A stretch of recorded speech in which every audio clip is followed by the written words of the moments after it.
Hey everyone, Dr. Hanisha here. Thank you so much for joining me on my podcast, Mahan Health with Dr. Hanisha. Mahan literally translates to great in Sanskrit, and it only makes sense to have the absolute best when it comes to your health. My goal is by you listening or watching this podcast, you're getting just a little bit closer to achieving Mahan or great health yourself. This podcast is all for you, so please make sure to comment what you'd like to learn more about so I can get a guest on the show who's an expert in that field, or I might even talk about it myself. I am now seeing patients and clients all over the world virtually. So please make sure to book your free 15-minute phone call today to see how you can start achieving Mahan or great health yourself. I do want to address the current issues again. Emotions are high, and I truly believe the practice of mindfulness is going to be more important than ever. This will help us maintain peace from within, allowing for external peace as well. This will also help us be more empathetic toward those whose situations we may not fully understand. From here on out, it will not be business as usual. I will continue to do my part to bring awareness and take action on the issues that affect my friends and patients who I consider family. When I say I envision a world where Mahan Health is not only achievable, but the norm, I mean that for everyone, not just a few. This is why I am so passionate about this issue, because it truly affects every aspect of our beings and it affects every aspect of health. And if any of you needs any support during this time or beyond, please feel free to reach out to me at any time. It does not need to be an appointment. We can simply chat. Do not worry and just reach out to me if ever you need anything, please. All right, let's talk about the episode for today. Well, today's episode, I had the opportunity to interview a great friend of mine and an esteemed colleague, Dr. Azadeh Fariba, and we talk about type 2 diabetes and intermittent fasting. Dr. Fariba is a naturopathic physician. She is passionate about alleviating the suffering of her patients. She firmly believes that anyone can improve their health at any time in their life. Her main goal is to empower her patients to take control of their lives and their health. Dr. Fariba's specialties include primary care, preventative medicine, gastrointestinal health, and metabolic conditions. She is currently a second-year resident at Bastyr University in Seattle. When she is not practicing medicine, teaching, researching, and attending medical conferences, Dr. Fariba spends time with her partner and their 2 puppies. They love traveling, hiking, and exploring. Dr. Fariba is one of my closest friends from medical school. We would spend late nights studying together, and she was always there for me when I'd feel stressed about exams. She is a wealth of knowledge, and I'm excited for you all to learn more about the extremely common condition of type 2 diabetes, the myths, and the potential benefits of intermittent fasting. I love this episode so much because I feel like I learned a lot, and so I hope you do too. So make sure to leave comments below on what you thought of this episode and reach out to Dr. Fariba or myself after the show. All right, enjoy. Hello, Dr. Fariba. How are you doing today? Hello, Dr. Hanisha. I'm doing well. How are you? I am doing so well. I'm so excited to have you here on the show. I know we've been trying to do this forever, so I'm so excited that we finally made it happen. Yeah, thank you so much for having me. I'm so excited to be here. Of course. Okay, so let's dive right in. Tell us about your journey. This is the question I ask all of my guests because we all have a very unique but similar journey. But tell us about your journey and how you got involved in natural medicine. I'm so glad you asked this question. I think everyone has such a unique way they ended up here. And I always like to say, I feel like naturopathic medicine found me. So I've always known I wanted to be a doctor. I've always known I wanted to be involved in medicine. And actually, I was on the path to go to traditional medical school. And while I was finishing my undergraduate work and sending out all my applications and taking the MCAT and doing all the things, one of my family members actually got pretty sick. And this was the first time that somebody close to me was having a chronic problem. So it was different than anything I'd ever experienced, where in my world, in my past, when someone got sick, they went to the doctor did some things and they were better.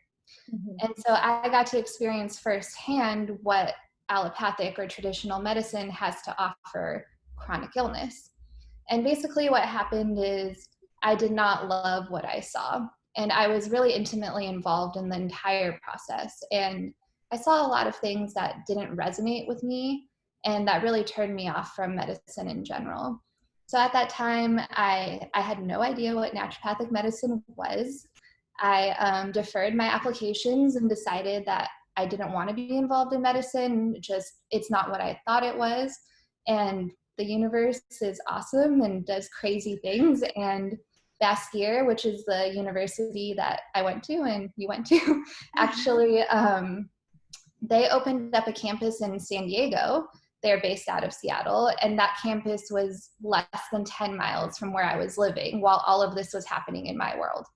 So long story short, Bastyr kind of found me through yoga and my yoga studio, and they reached out and I reached out, and before I knew it, it was first day of medical school.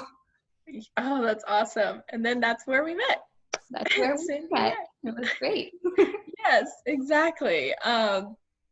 That's awesome. I mean, and that's the thing. I feel like my story was a little similar too, where I got my degree in pharmaceutical sciences. I was going that conventional route, and then something just like shifted fully. And this is how we ended up here. And I'm so excited that we are. So grateful. Yeah. Okay. So tell us a little bit more about what drew your interest in working with patients with diabetes and specifically. Sure.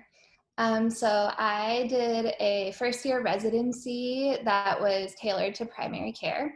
And while I was in my residency, I had the honor and the privilege of working with Dr. Marisa Pellegrini, who is a doctor up here in Seattle who specializes in diabetes and cardiovascular disease. And it was really on their shift that I came to really just become fascinated with diabetes and this condition that affects so many of our organ systems that we don't really talk about. You know, Yes. we hear diabetes and all we think is elevated blood glucose, when there's so much more to it than that. And so through Dr. Pellegrini's mentorship and really seeing so many patients with this disease day in and day out, I realized this is something I want to work with. Yeah. It really was brought to my attention too that diabetes is a lifestyle disease. And what we do as naturopathic doctors is lifestyle medicine. So for me, it was so rewarding to implement all the things our medicine has to offer and watch patients get better. Yes, definitely. And I like that you said that it affects all of the organ systems, because you're absolutely right. I feel like that is something that people don't realize or they don't talk about. And it definitely affects so many different aspects of our life too. And so that is important. But also, I think it's interesting because we had a supervisor in med school, Dr. Gruska, and she talked about how when she was in med school about over 30 years ago, they told her that, you know, you might see a few people with diabetes, but it's not that common. And I was like, what? And it's crazy within like a little over 30 years, how much has changed in the number of people. I am so terrible with statistics, but the number of people that have diabetes today, if you know, please let us know. But I have no idea how many people have diabetes in America right now. But it is a much higher number. And yeah, exactly. And we all see it in our practices now, whereas like before it wasn't that common. You maybe see a few people, but like so many people at minimum have like an elevated blood sugar level. And so I think it's really interesting, and it's important to note the lifestyle aspect of diabetes and how lifestyle medicine can really benefit. Absolutely. You know, we call this, or doctors tend to call this disease chronic and progressive, when in my opinion, and in a lot of other functional medicine, naturopathic doctors' opinions, it is not chronic and progressive. It's actually quite reversible. Yes, exactly. And I'm so glad you said that. Awesome. Okay, so let's talk about how it actually works first. So before we get into how it can be reversed and what we can do, let's talk about what exactly is happening in the body with diabetes and specifically insulin resistance. I know for myself personally, this was always a subject that I struggled with in med school because it's so complicated. And even though we talk about it all the time, it's so much more complex than we make it seem. So can you tell us a little bit more? Sure. Okay, so like you said, I'm going to start actually with insulin resistance. I'm going to try to kind of start there and work my way towards diabetes. Okay. So to start with insulin resistance, you really have to first, I'm going to tell you what insulin is. So insulin is a hormone made by our pancreas, and it's secreted as a response to our blood glucose going up. So when we eat, our blood glucose goes up, and our pancreas is signaled to release insulin. The insulin comes to the cell. So if you think about a cell, the glucose can't just go in by itself. Insulin acts, if you think of it as a lock and a key, insulin acts as the key. It puts its little key into the insulin receptor, which is the lock. It opens the door, and glucose can go into the cell via GLUT4 receptors. And so then once glucose is out of your bloodstream and in your cell can utilize it as fuel, and life goes on. So that kind of talks about what insulin is. Now, I think about insulin resistance in a different way than most people do. So to get to the way I think about it, I'm going to start with the current paradigm of insulin resistance. So first of all, I'm really glad you said like in med school, this was a hard thing for you, because you are not alone actually for a disease that's so, people treat it and it's so well known and there's so much research behind. There's still no clear consensus in the medical world of what insulin resistance actually is. So the current paradigm and what most traditionally trained doctors think insulin resistance is that for some reason, which is unknown, that the insulin, the key, no longer at some point can get the lock to open. So the theory is that people who are overeating, people who are obese, when they're constantly spiking their blood glucose, the insulin keeps working, and it gets to the cell, it tries to open it, but now there's something gunking up the lock, and the insulin can't open the door, therefore the glucose cannot go in and cannot be utilized, and now you have these really high levels of blood glucose. Does that kind of make sense? Yeah, definitely. I really like the lock and key analogy. And it's so could it be that like you're using that key a little too much, and so then that leads to that wear and tear of the lock and makes it more difficult to open in a way, like, using that same analogy? So you would think, right? Yeah. And that's where I'm going to get to what we call the central paradox of insulin resistance. The issue is that they have looked at those insulin receptors with a microscope, and there's nothing functionally wrong with them.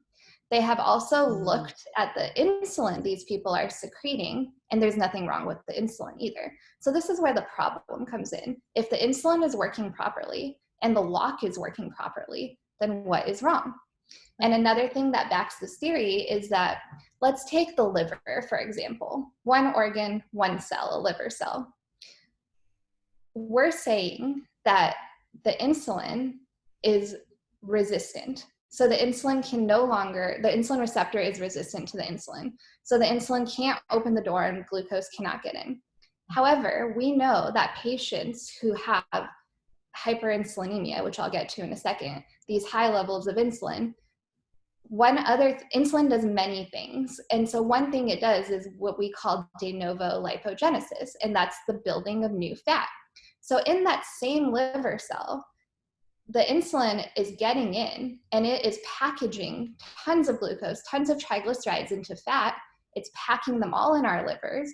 We know that patients with diabetes have fatty liver disease. They have fatty pancreas. They have central adiposity.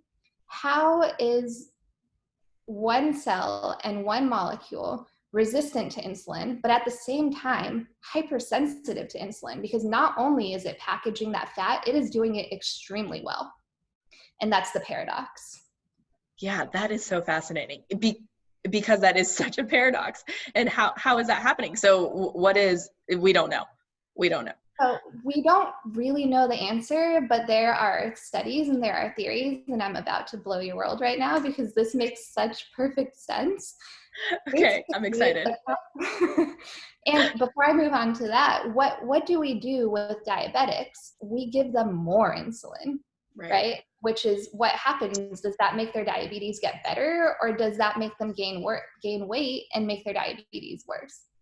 So here's what I propose to you. What if the problem is not that there's not enough insulin? The problem isn't that the insulin receptor is broken. The problem is that those cells are so full of glucose, there's no more room to put more in, right? So they're literally saturated. They're so saturated, they are building fat and putting it where fat shouldn't be. And if you think about it, it's a protective mechanism.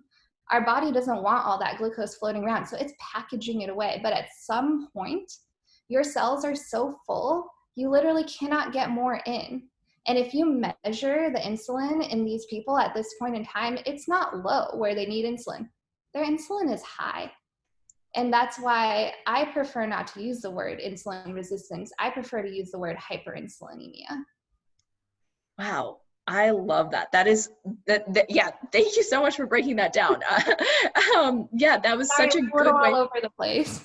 No, I feel like that made a lot of sense, and I think you did a really good job of simplifying it too, because it's so hard to simplify, as we stated before. It's so complex. But yeah, that is fascinating.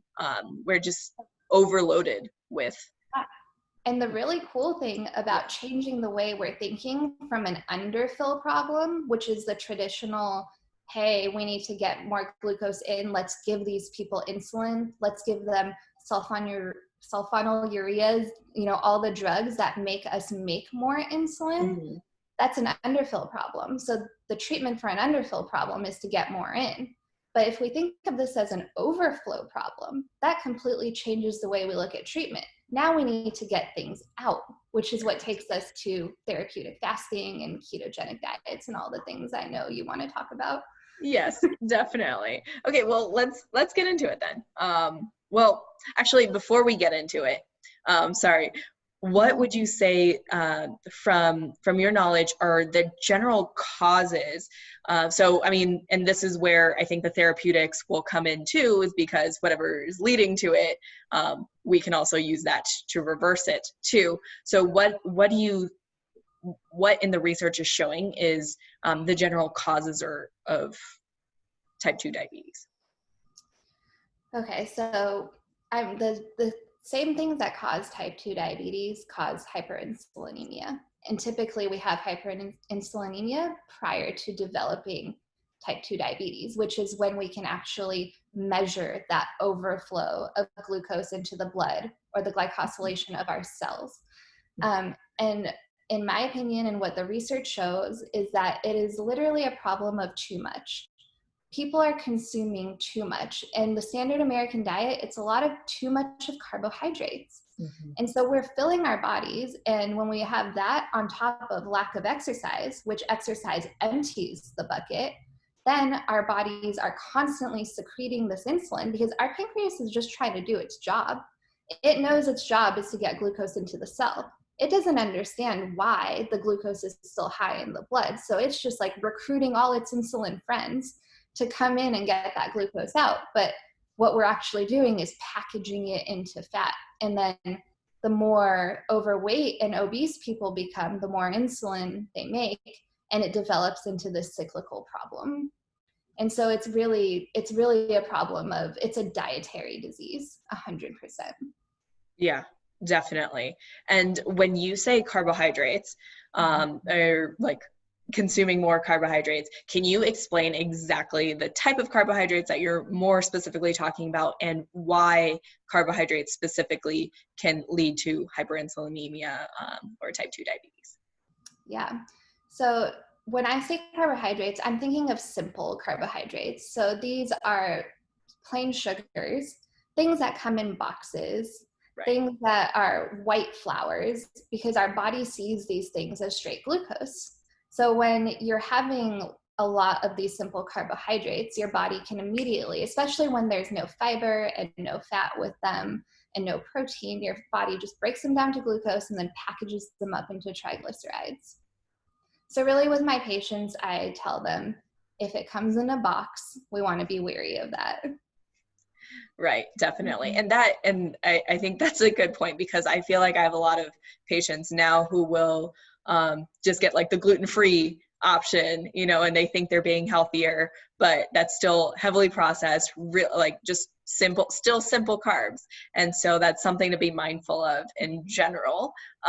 It's just because it's gluten-free doesn't mean it's healthy. Exactly. I'm glad you brought that up. Yeah, usually the gluten-free products, from my experience, actually just have higher levels of sugar. So, so that, yeah. Okay, so my other question was, so functional medicine doctors, naturopathic doctors, we look at labs very differently. So when you're looking at labs, what do you normally look at for people who have hyperinsulinemia or type 2 diabetes? Yeah, so of course, just like the allopathic docs, I like to look at the hemoglobin A1C, because that shows more than just, a pinprick in time. It shows the glycosylation of a cell over 3 months. So that's helpful to know. I also look at fasting blood glucose to see, where people are when they wake up. And then I like to do postprandial blood glucose, which I like to see where their blood glucose is an hour or two after they eat, to see how good they are at pulling the glucose out of the bloodstream and putting it in the cells. But one thing I think is different that we tend to look at versus traditional doctors is a fasting insulin level. And so your insulin is actually going to start elevating much earlier than your blood glucose levels are. So we can catch this disease process. It takes 10 years for someone to progress from elevated insulin, fasting insulin, to an elevated A1C. That is so much room to work with these people and stop the complications that come with this disease. Exactly. And that's the prevention, right? Focusing on the prevention aspect of it, making sure that you never do get type 2 diabetes or hyperinsulinemia. Like, that is so important. And so I do like testing for insulin for sure, because it really helps. And then it helps with so many conditions too, because there are, like you said, so many complications that come from type 2 diabetes or hyperinsulinemia from that, like PCOS or like diabetic retinopathy or neuropathy, like all these issues that come from that. And so catching that early on, I do a little bit more women's health. So with my women who I suspect maybe PCOS, I always make sure to check the insulin levels, because it makes a difference. Yeah. Also, I'm sorry.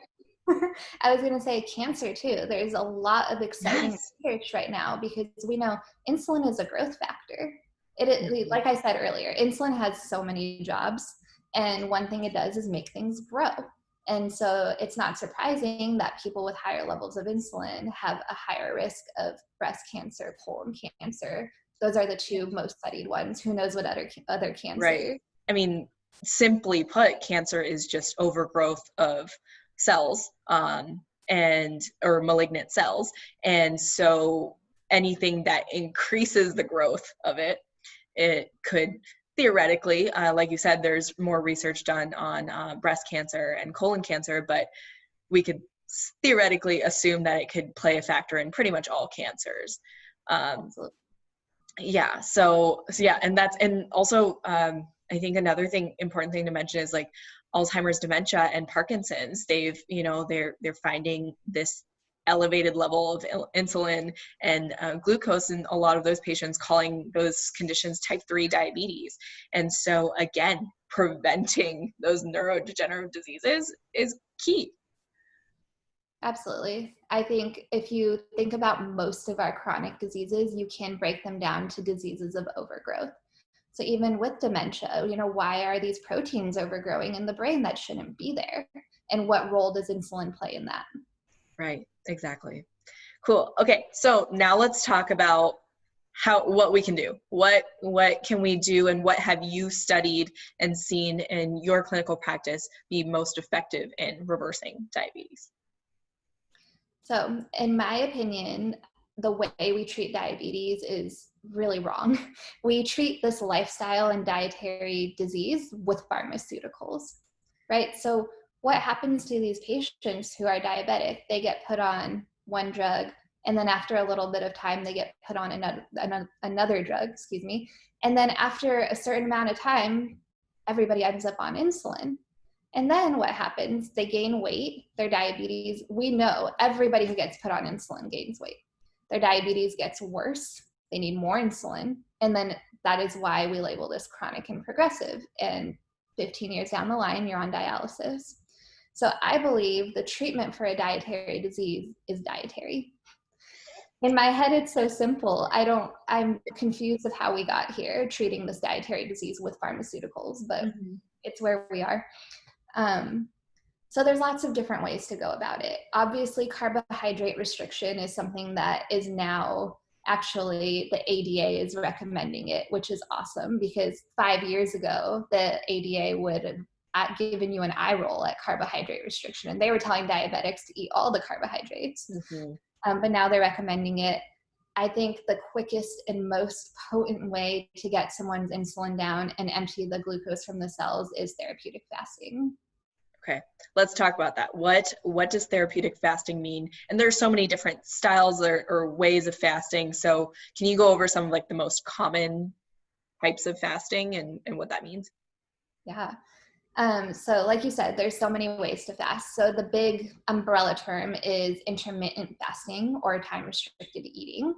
And there are, as you know, as a naturopathic doctor, everything we do, all our treatment plans are tailored to the patient. So all my fasting regimens that I make, I tailor to the person.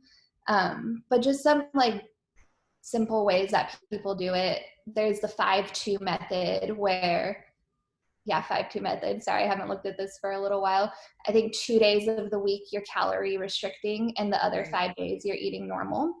There's the 16-8 method, which is one of my favorite ways to start the patients, where you're fasting 16 hours of a day and feeding for 8. And it's, you're already fasting while you sleep. So really, if you put on a little chunk before you sleep and a little chunk when you wake up, you're in the 16-8 window. And then you can add in a 24-hour fast once a week, twice a week. People work themselves up to 7-10-day fasting with obviously the help of a physician.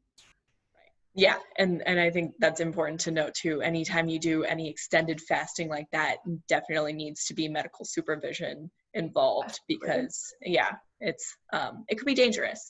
And so speaking of dangerous, since we're already here, let's talk about I appreciate you breaking down that there are different types of fasting and that each patient gets a tailored fasting regimen for whatever is going on in their life. It fully depends, and everything that we do is so individualized, and that's a big part of what I love about the medicine. But also I see how for some people it gets really frustrating, because they're like, just give me an answer, and I'm like, that's not how it works. That's not how it works. It's every person is different. Our environmental genetic makeups are different. So but okay, I sidetracked a little bit, but can you tell us, like, for who might fasting not be a good idea for?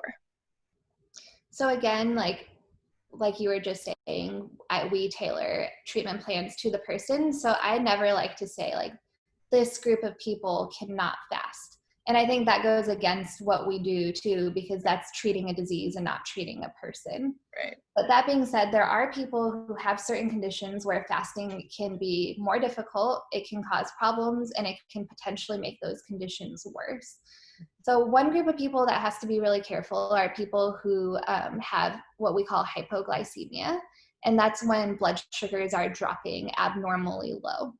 And most people know, these people know who they are. Usually it's people who, when they don't eat for a certain amount of time, they get moody, they get upset, they get dizzy, they don't feel well.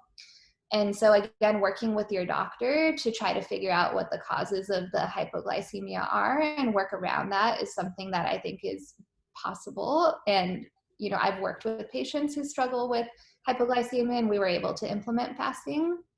Okay. Also, like we were talking about earlier, insulin is a hormone. All the hormones in our body work together. So anyone who has a hormonal condition like adrenal insufficiency or adrenal excess cortisol, hypothyroidism, hyperthyroidism, you want to be really careful when you are doing something that affects other hormones because all the hormones in our body work together. And so they will have different outcomes on those hormones. So again, you want to work with the person, you want to make sure you take everything into account and make sure this is done safely.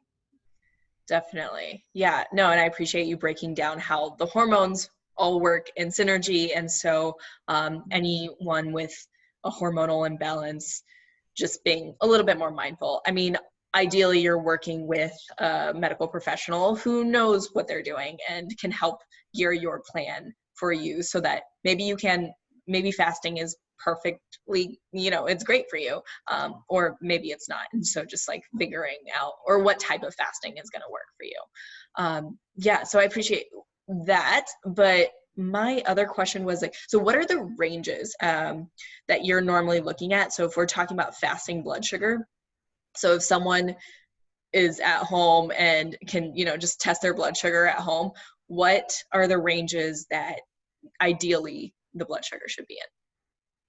So that, again, that really depends on, if the person's fasting, if they just ate, and people have different blood sugars that are ideal for them.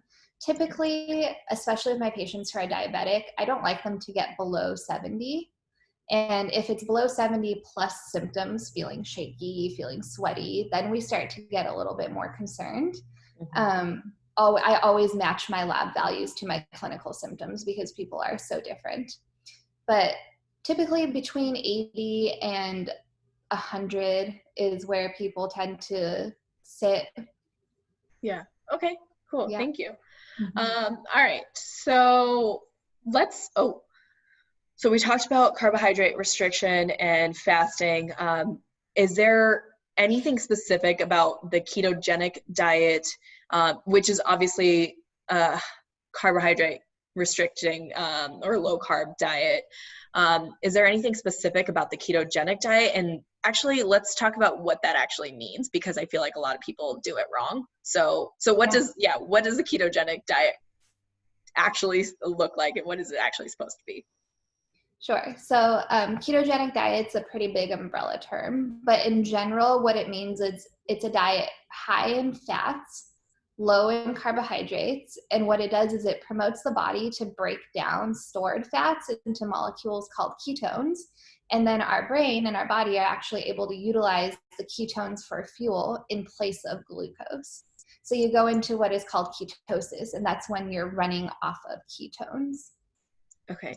And could you actually explain a little bit more about why fats can be supportive? Yeah. So feeding your body exogenous fats when you're trying to get into a state of ketosis is really just giving that optimal fuel to break down into those ketones. Okay. So it kind of stops you from going into a place where you have nothing to use. Because if you have no glucose and you need fuels, but you also don't have ketones, then that's when things get a little bit tricky. Okay. Yeah, that makes a lot of sense. Okay, I had another question, but I totally forgot it now, which is classic. But was there anything else that you would like to add that we may not have gone over? Maybe I'll think of it in a second, but anything else that you'd like to add at all?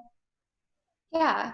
I have to throw in another like kicker for fasting, and just how people have been fasting since the beginning of time. And if you look back at all the olden days, fasting was a part of life. there wasn't always this abundance of food. So there would be periods where you would have to fast. And so I think we've evolved as creatures who do well with fasting periods and feeding periods. And I just think that's so beautiful, going back to the way our bodies have evolved. And then in addition to that, if you look at every single culture, every religion, they all incorporate fasting. Mm-hmm. And it's wonderful, and that's something I've found so great to utilize with my patients is sometimes it's really hard to modify a person's diet because culturally they eat a certain food very often. And so taking that away from them is really hard. But giving them a window of not eating is really easy. Mm-hmm. And it empowers people. Fasting empowers them. They watch their numbers go down. They realize they are a part of their own healthcare solution, which is amazing. Mm-hmm. And I love it. Yeah, definitely. And it can have so many benefits. And we really were only talking about hyperinsulinemia, but that and type 2 diabetes, but like we said, that affects all of the organs. And so by just helping with that situation, we can help so many other things, like with fasting. So people are able to have more optimal gut function and brain or cognitive functioning, right? And so like all these side effects that come out of fasting, like positive side effects that come out of it, can be very helpful if done properly, right? Yeah, absolutely. Yeah. So, and I love that you brought up the cultures too, because it is a part of every culture, and it has been for thousands of years. And so, to be in a place where food is just abundant and where we never stop ourselves from eating, it's just our bodies aren't used to it. We haven't evolved to be able to deal with that. Yeah. I mean, if you look back, where did the idea of like, we have to have 3 meals a day and 4 snacks come from? There is no research behind that. I've looked for it.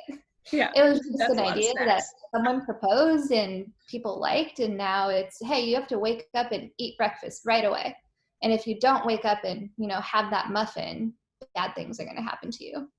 And, it's just like everything else in our medicine, this whole topic encourages you to really think outside the box and advocate for yourself and listen to your body and do what works for you. Exactly. I know having just a muffin first thing in the morning is probably the worst thing you could do for your body. But yes, exactly. It's very empowering, and I'm so excited that we're talking about this. It's also become very popular, and that's why I wanted to get into it and like how it actually works, because I feel like people don't get into that as much. And so I'm glad that you've helped us with that. So thank you so much. Of course. All right. So let's get into the rapid fire questions that I ask all my guests. So you know what Mahan means. Mahan means great. And so what does Mahan Health mean to you? So to me, Mahan Health means, having the opportunity to live your best life.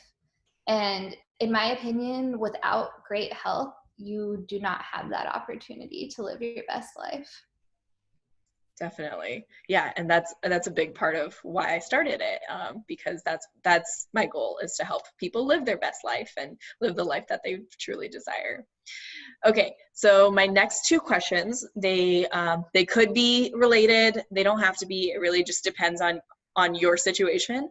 But what was the most difficult health change for you to make, and what are you still working on? So I would say the most difficult health change for me to make was being consistent in the little things. You know me really well, so I'm a big extremist. I get these ideas in my head and I just jump in. I'm the person who would go from never fasting to doing like a 10-day water fast. But what's been really hard is making the small changes, the everyday changes, and learning how to be consistent with them. And those are the changes that optimize your health. Yeah, definitely. Moderation is hard. Moderation is hard. I'm so all or nothing. And, it's helped me learn how to work with patients who are also that way, because I feel it's quite common to be all or nothing. Yeah. our culture in general, at least in the West, is very all or nothing. We do that often, so it makes sense. And then I would say one thing I'm really still working on is learning how to listen to my body and what it needs. And not just, if I'm tired, having another cup of coffee to push through, but rather, having that nap because that's what I need. So that's something that's still an uphill battle over here. Yeah, I love that though. And I think that so many people, including myself, we struggle with that. Because we're told, or like we feel like we need to be doing a certain thing or whatever it is. Like we feel like there's a certain way that we should be living, and instead of listening to our bodies and just being like, okay, this is what I need. I just need a nap. And it's okay. It's okay to take a nap. Okay, so my last question, actually, I'm gonna give a little story real quick of there's a TV show that I watched, and there was the protagonist ended up getting type 2 diabetes, and they were hardcore pushing the insulin immediately. And when he tried to change his diet, they were like, oh, that's dangerous. And I was like, that doesn't sound like it. But the reason why I bring this up is because it's very evident that, that show, I mean, there were with the commercials in the show, they were all pharmaceutical commercials, right? And so it was just very evident that like the media is so run by the advertisements and commercials because they have to abide by that, otherwise they don't make money. And so they follow all these patterns, and then we get stuck, or we get indoctrinated with like, oh, well, if you have type 2 diabetes, like you need to be on insulin, which is not true. That's end stage, right? And so the reason I bring this up is because this is why I like asking this question is like, if you could have a commercial, about health, what would it be about and why? Because we are not, as naturopathic or functional medicine doctors, we don't have the funds to be putting in all these commercials on mainstream TV. But if we could, what would you do? So this is a great question. I feel like naturopathic medicine is really hard because it asks people to make changes that are not easy. And so what my commercial would be is inviting people to find the why in their life. I always have my patients ground down to the why. Why are you fighting for your health? Is it your kids, your parents, your dog? What is it? Yourself? And so I would probably have a commercial being like, what is your why? And there would probably be dogs running around because my dog is my why. And Yes. it would really encourage people to find something that they're fighting for to ground to that makes these really hard changes doable. I love that so much. Like, that is so beautiful. And I'm gonna just say it. I think that was like one of the best commercials that I've heard so far. So I really love that. What is your why? Yeah, I love that. What's driving you? Yeah. Yes. I'm excited about it. Okay. All right. So that's all the questions I have for you for today. I do want to ask you, do you have any specific resources that you would recommend for the listeners that I can put in the show notes below? Sure. A lot of my learning came from Dr. Jason Fung. He wrote the Obesity Code and the Diabetes Code, which are both written for a layperson to be able to read. So I highly recommend both those books. He also has a podcast. I believe it's called The Diet Doctor. I'm not positive on that. And I would also recommend Dr. Peter Attia's podcast, which is called The Drive. Yeah, I love his podcast. He's great. So awesome. Thank you. And then now, where can people find you? So I am practicing in Seattle right now at Bastyr Center for Natural Health. I have a private practice there. So I can give you all the info to put in the show notes. Okay. And also I have an Instagram, Empowered Functional Medicine. So I will give you that too. Awesome. Yeah, I'll have all that information in the show notes, and then we'll go from there. Great. Awesome. Well, thank you so much for joining me on the show today. Really appreciate having you. Thanks for having me. It was a lot of fun. Yeah, this is fun. We'll definitely have to have you again soon. Great. All right. Thanks. I hope you all enjoyed that episode with Dr. Fariba and were able to learn something new about intermittent fasting, type 2 diabetes, and hyperinsulinemia. I will have Dr. Fariba's information and the resources we mentioned in the show notes below, so make sure to check those out. But that's all I got for you all today. Remember, greatness is at the edge of destruction, and I am incredibly optimistic for the greatness that's to come. I'm wishing you all Mahan Health and sending you so much love and peace during this difficult time, and I will see you next time.